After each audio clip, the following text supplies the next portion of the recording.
नागपुर में एक शख्स अपने पूरे खानदान को कोरोना वायरस कैसे बांट गया, इसका एग्जाम्पल मिला। खुद कोरोना से उनकी मौत हुई, 3 पीढ़ियों को मौत का वायरस दे गया। गली मोहल्ले वालों को, दुकानदारों को कोरोना का इंफेक्शन दे गया। इस केस को ध्यान से देखने और समझने की जरूरत है, इससे सीखने की जरूरत है। नागपुर में इस शख्स की वजह से कम 56 लोग कोरोना पॉजिटिव हो गए, जबकि इसके प्राइमरी कॉन्टैक्ट्स और सेकेंडरी कॉन्टैक्ट्स की अभी जांच हो रही है। 144 लोगों की रिपोर्ट का इंतजार है। उसमें से कितने कोरोना पॉजिटिव निकलेंगे अभी मैं कह नहीं सकता। 68 साल के अब्दुल लतीफ, 5 अप्रैल को उनकी मौत हुई। वो 3 अप्रैल को हॉस्पिटल में एडमिट हुए थे। टीबी के मरीज थे, लंग्स कमजोर थे। जब कोरोना ने उनको पकड़ लिया वो समझ नहीं पाए, लेकिन मौत के बाद जब कोरोना टेस्ट हुआ तो वो पॉजिटिव निकला। इसके बाद प्रशासन ने उन लोगों को ट्रेस करना शुरू किया जो अब्दुल लतीफ के कांटेक्ट में आए थे। अब आप अपनी टीवी स्क्रीन पर देखेंगे, ये अब्दुल लतीफ की फैमिली का ट्री है। इससे आप समझिए कैसे एक व्यक्ति के जरिए पूरे परिवार को कोरोना खा गया। अब्दुल लतीफ की 4 बेटियां और 1 बेटा है।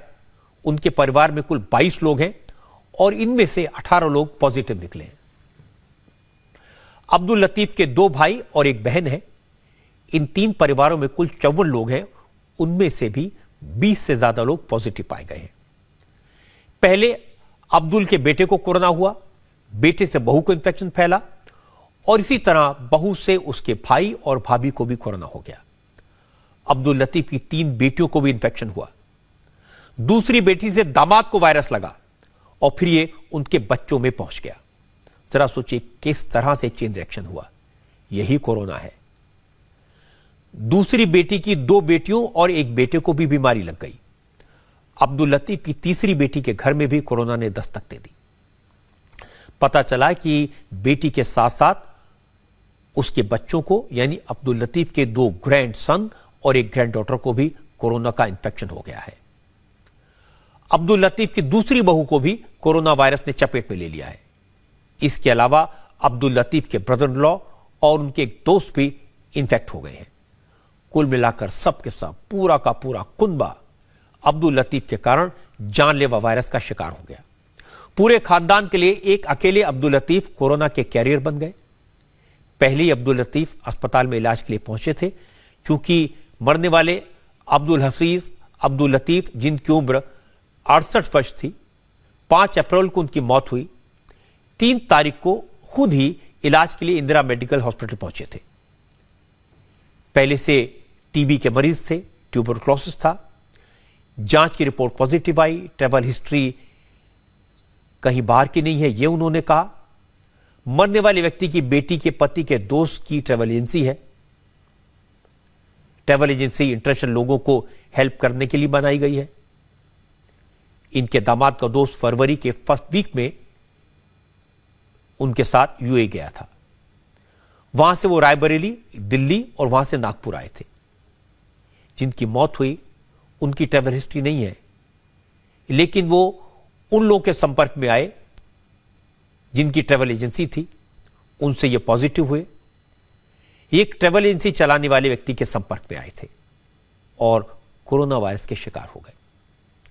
वायरस की चेन यही खत्म नहीं हुई। वो लोग जो बीमारी के वक्त अब्दुल लतीफ को देखने उनके घर पर आए थे, जिनमें कुछ पड़ोसी भी शामिल थे, उन्हें भी वायरस ने अपनी गिरफ्त में ले लिया। अभी तक ऐसे 49 सेकेंडरी कॉन्टैक्ट ट्रेस किए गए हैं। इनमें से 13 लोग कोरोना वायरस के कंफर्म्ड केसेस हैं। 2 लोगों की रिपोर्ट नेगेटिव आई है, जबकि 20 से ज्यादा लोगों की रिपोर्ट अभी आना बाकी है। अब्दुल लतीफ की कॉन्टैक्ट हिस्ट्री से पता चला कि वो 19 ऐसे लोगों के कॉन्टैक्ट में आया था जिनकी दुकान थी। नागपुर म्युनिसिपल कॉर्पोरेशन ने हार्डवेयर शॉप के ऐसे 10 लोगों को आइडेंटिफाई किया है जिनकी टेस्ट रिपोर्ट आना बाकी है, लेकिन डिस्पेंसरी की एक नर्स कोरोना पॉजिटिव हो गई। इसके अलावा किराना स्टोर और मेडिकल स्टोर के लोगों की भी कॉन्टैक्ट ट्रेसिंग की गई है। रात की बात यह कि इनकी रिपोर्ट नेगेटिव आई है। जो रिपोर्ट मैं आपको दिखा रहा हूं, इसके बाद भी 11 और लोग पॉजिटिव आ चुके हैं। यह फिगर लगातार बढ़ रहा है। इसीलिए ग्राफिक्स के जरिए आपको फिलहाल 44 पॉजिटिव केसेस नजर आएंगे। ऐसा इसलिए भी है क्योंकि अभी तक 199 कॉन्टैक्ट ट्रेस हो पाए हैं। लेकिन आज नागपुर म्युनिसिपल कॉर्पोरेशन के कमिश्नर ने इस मामले की और डिटेल्स बताई। उन्होंने कहा कि अब्दुल लतीफ की फैमिली काफी बड़ी है, 200 से ज्यादा कॉन्टैक्ट आइडेंटिफाइड हो चुके हैं, लेकिन कई लोग अब भी जानकारी को छुपा रहे हैं, सामने नहीं आ रहे। इसलिए प्रशासन की तरफ से एफआईआर दर्ज की गई है।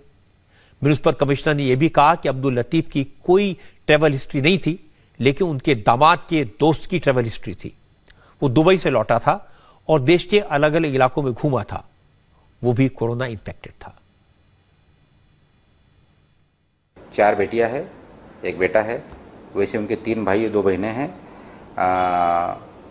ऐसा मिला कि उनका बहुत बड़ा परिवार है और उनके नेबरहुड और वो जो उनके कांटेक्ट में आए थे, ऐसे हमने 200 से ज़्यादा लोगों को आइडेंटिफाई किया, ट्रेस किया, उनको इंस्टीट्यूशनल क्वारंटाइन किया है। अब स्वैब लेने के बाद उसके स्वैब के रिजल्ट आने लगे हैं, तो उसमें अब तक ये जो डेड पर्सन है, more than 50 persons have been found positive by this person's contact. Now this is quite scary. And had we not quarantined them, institutional quarantine हम उनको न करते, तो ये 50 लोग और हर एक व्यक्ति 400 लोगों को कांटेक्ट कर पाता। हालांकि हमें इनसे कॉपरेशन नहीं मिल रहा है कि ये पूरी तरह से मालूमात नहीं दे रहे हैं, इसलिए ये केस से रिलेटेड हमने एक एफआईआर भी की है। जैसे कि आपने बोला कि इसका क्या ट्रैवल हिस्ट्री कुछ था, तो ये आदमी का जो डेथ हुआ है उसका तो ट्रैवल हिस्ट्री किसी ने बताया नहीं था। He was senior citizen, but जैसे हम उसको कॉन्टैक्ट ट्रेसिंग करते गए तो इनका जो एक बेटी थी, उनके जो हस्बैंड है, उनका फ्रेंड है, उसका ट्रैवल एजेंसी था। कोरोना का कम्युनिटी स्प्रेड कैसे होता है, यह केस उसका परफेक्ट एग्जाम्पल है। एक शख्स ने पूरे शहर में मौत का खौफ पैदा कर दिया, अपने परिवार को कोरोना का जहर दे दिया। एक शख्स की गलती इतनी ही थी कि उसने जांच नहीं करवाई। सिम्टम्स थे, दिक्कत हुई, लेकिन कोरोना का टेस्ट नहीं करवाया, डॉक्टर के पास नहीं गया। जब हालत बिगड़ी तो हॉस्पिटल भागा, एडमिट हुआ और तब कोरोना का टेस्ट हुआ, लेकिन रिपोर्ट आती उससे पहले ही उसकी मौत हो चुकी थी, क्योंकि डॉक्टर्स को पता नहीं था वो किसका इलाज कर रहे हैं, कौन सी बीमारी का इलाज कर रहे हैं। अगर शख्स वक्त रहते पहुंचता तो शायद बच सकता था। मौत के बाद प्रशासन के लिए पता लगाना मुश्किल हो गया कि यह शख्स परिवार के अलावा किन किन लोगों के संपर्क में आया था। प्रशासन ने उन सारे लोगों के सामने आने की अपील की, जो भी शख्स के मिला, जो लोग आए या जिनके बारे में सरकार को पता चला, उनकी जांच हुई और 55 लोग कोरोना का शिकार पाए गए। अभी कितने केस और आएंगे ये कहना मुश्किल है। सोचिए खतरा कितना बड़ा है और एक शख्स की गलती कितनी भारी पड़ गई। इसके बाद भी अगर लोग समझने को तैयार नहीं है तो कोई कुछ नहीं कर सकता।